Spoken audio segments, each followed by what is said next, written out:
Every human on Earth, or most human on Earth, are not born knowing every single topic. And we can say that most of us, or some of us at least, are on an everyday journey to learn as much as they can and to gain as much knowledge as they can. And as a curious person, I'm very glad that I had this topic in this impromptu speech.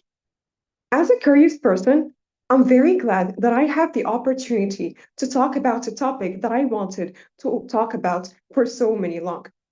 And in my speech, I'll do some things.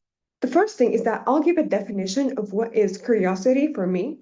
Second, I will give some examples of curious persons and how they changed life. I will give examples of famous figures like Thomas Edison, myself, and some other examples. And lastly, I'll give a conclusion of the whole topic. First, what is my own definition of curiosity?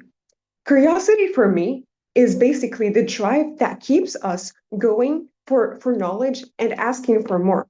Curiosity is the thing that keeps you awake at night. When you have a math homework, when there's a math exercise that you've been working on for hours, but you can't sleep, not just yet. Why? Because it keeps you awake and your curiosity got the better of you. So there's no point to sleeping. Why? Because you'll never sleep. You'll never sleep because curiosity keeps you awake and is insisting that you find a solution of a problem.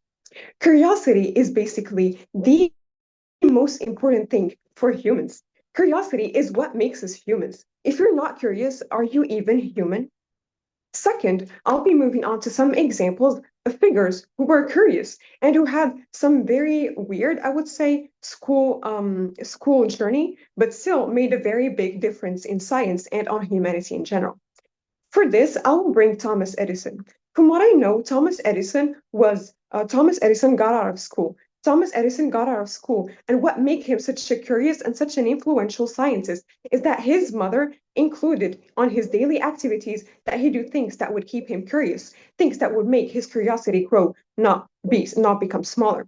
And I think this is very, very important because it just shows us the role of parents, the roles of people around us, if not ourselves, on how we can become more curious.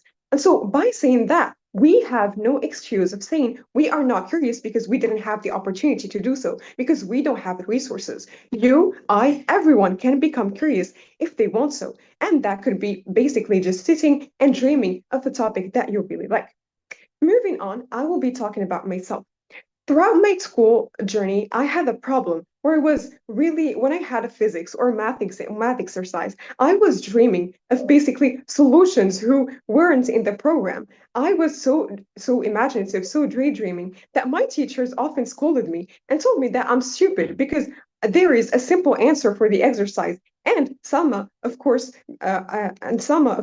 she didn't use the simple answer like everyone else and was daydreaming. And so by saying that, I was called stupid and I was called daydreaming and had no concentration at all. And I want to bring this up to showcase to you, ladies and gentlemen, that sometimes the actions that we do can have a very big impact on people. And curiosity is just an example to many, many other things and many, many other people who experienced the same thing.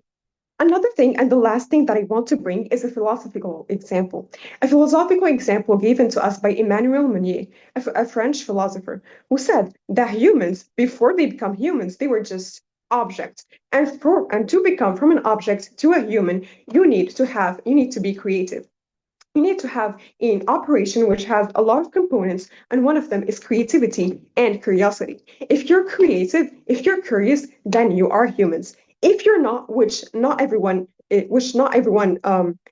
is curious.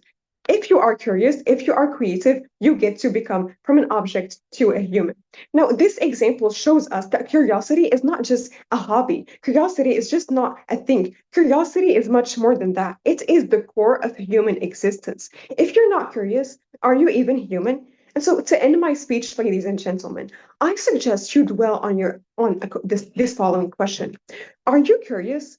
And if you're not, are you really not curious? Or just you happen to say so because someone told you that you're not curious? Or maybe you'll tell that yourself one day.